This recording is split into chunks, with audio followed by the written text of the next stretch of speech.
দিছি জিরা জিরা বেছে ধুয়ে নিয়েছি মাছ থেকে বের করে পানিতে ভিজিয়ে রাখছিলাম, বরফ ছেড়ে দিছে।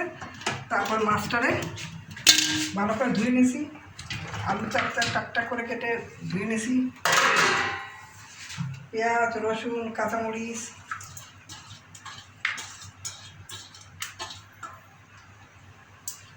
আসসালামু আলাইকুম। অনেক গরম পড়ে গেছে, মশলা দিনের বেলা রান্না করতে পারি না, রাতে রান্না করতে আসছি, অনেক গরম। সবারই মনে হয় আমার মতো অবস্থা, সবাই গরমে কষ্ট পাচ্ছে।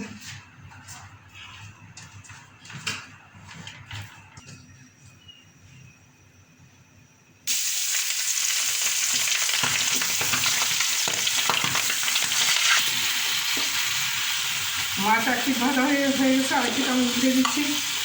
আমাদের এই মাছ ভাজা রেসিপি আমাদের চ্যানেলের আছে, পুরনো আমাদের রান্নার মধ্যে আছে।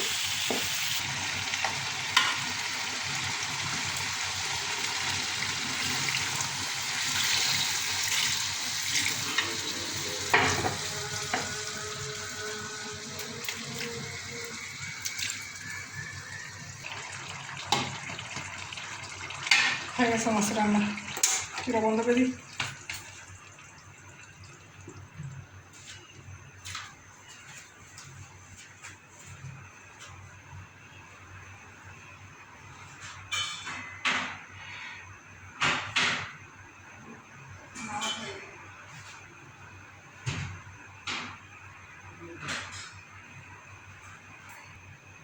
আমার সমস্যা নেই।